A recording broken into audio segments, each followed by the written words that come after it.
When saline water is used for irrigation, sediments are formed on the inner walls of lateral and emitter flow path. These deposits not only reduce the flow rate of emitter but gradually starts clogging and affects the performance of entire micro-irrigation system. In this situation, acid treatment is necessary to ensure proper operation of the system. Salinity level of a water can be measured by its pH value. pH level of 7 indicates that the water is neutral and can be used for drinking purpose as well. pH below 7 indicates its acidic nature, whereas pH above 7 indicates salinity in the water, which may cause possibilities of system blockage as we continue using it. We can accordingly plan schedule of acid treatment. Before starting acid treatment, we must clean the entire system. This can be done by backflushing of sand filters as well as cleaning of disc and screen filters being used as a secondary filter.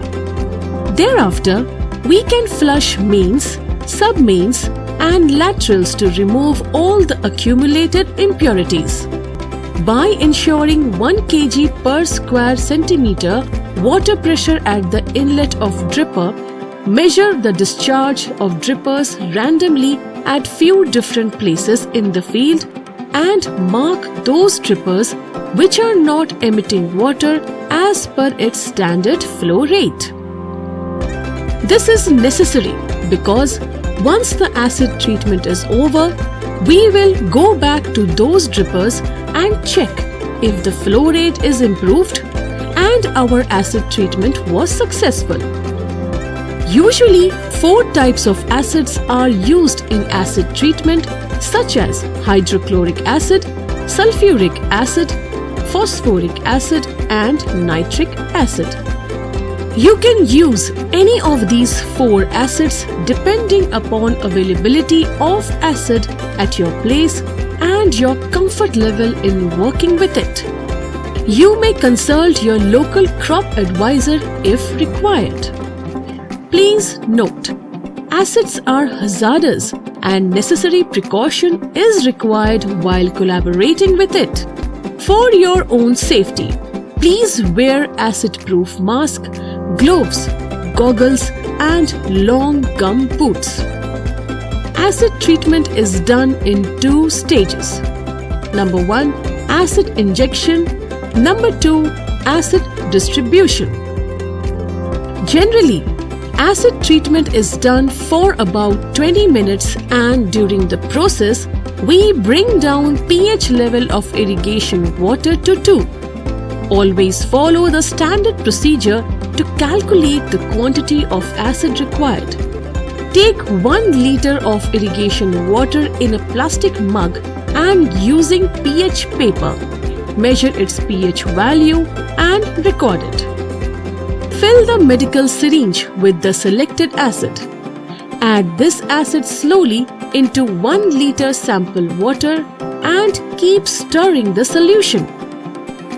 Go on adding acid till you get desired pH value of 2.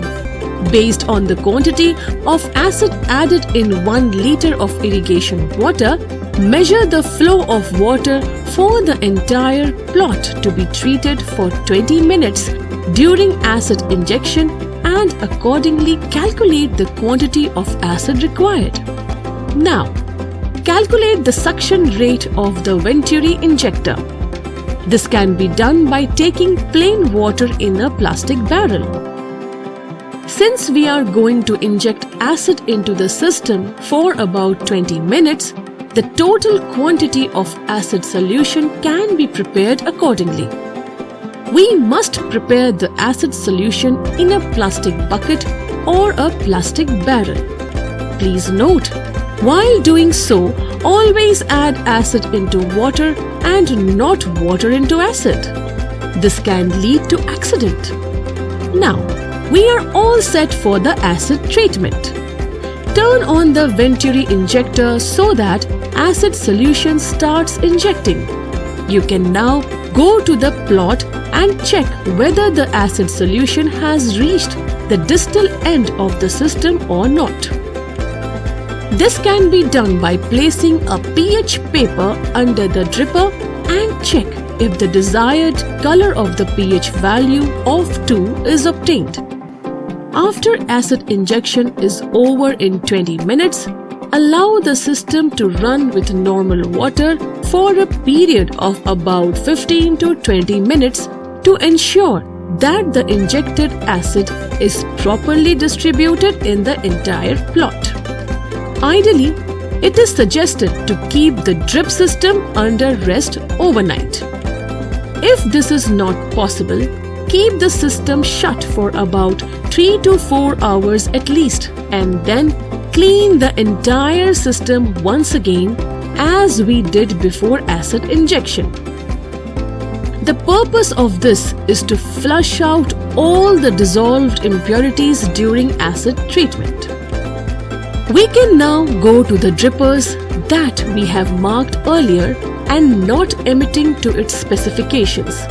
If these drippers are now discharging water as per the standard flow rate, it means our treatment was successful. If not, we may have to repeat this entire process once again.